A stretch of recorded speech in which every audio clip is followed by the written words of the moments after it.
Një hap i madh drejt realizimit të lojrave mesdhetare Prishtina 2030 është bërë sot, pasi qeveria e Kosovës ka miratuar projekt ligjin që i hap rrugë organizimit të kësaj ngjarje madhore sportive. Ky vendim konsiderohet moment kyç për vendin, duke shënuar fillimin e një faze të re përgatitjesh që synojnë ta vendosin Kosovën në hartën e organizatorëve ndërkombëtar të sportit. Miratimi i këtij projekt ligji për organizimin e lojrave mesdhetare Prishtina 2030 shënon një hap të rëndësishëm për Kosovën në drejtim të zhvillimit sportiv dhe afirmimit ndërkombëtar. Kryeministri i Kosovës Albin Kurti ka vlerësuar rëndësinë e këtij projektigji, duke theksuar bazën e tij dhe standardet që synon të garantojë. Ky projekt ligj i bazuar në marrëveshjen e arritur për organizimin e lojrave mesdhetare në Republikën e Kosovës, Prishtina 2030 është projekt me interes të lartë publik dhe kombëtar.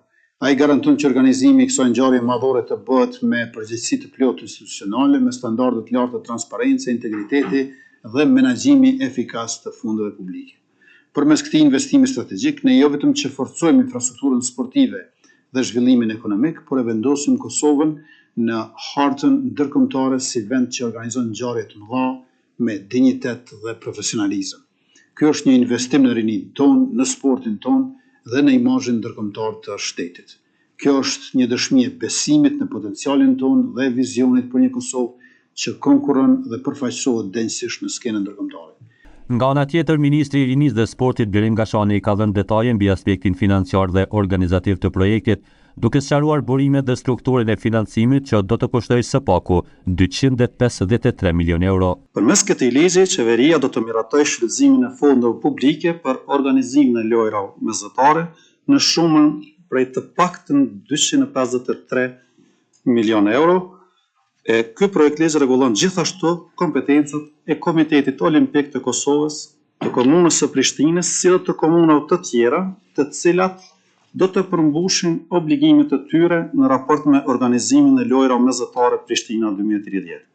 Në përputhje me mbështetjen financiare të garantuar nga Qeveria e Republikës së Kosovës në dokumentin e kandidaturës, burimi kryesor i financimit për organizimin e lojrave mesdhetare do të jetë buxheti i shtetit të Republikës së Kosovës. Gjithashtu, konsiderojmë se përmes këtij projekt ligji do të krijohen mekanizma adekuat për organizimin e ngjarjeve sportive, duke paraparë bashkëpunimin institucional dhe duke siguruar që të ndërmerren të gjitha masat e nevojshme për realizimin sa më të suksesshëm të tyre. Projekti i miratuar përcakton qartë rolet dhe përgjegjësitë e institucioneve shtetërore, përfshirë Komitetin Olimpik të Kosovës dhe komunat përkatëse, duke krijuar një kornizë të plotë ligjore për organizimin e kësaj ngjarjeje madhore.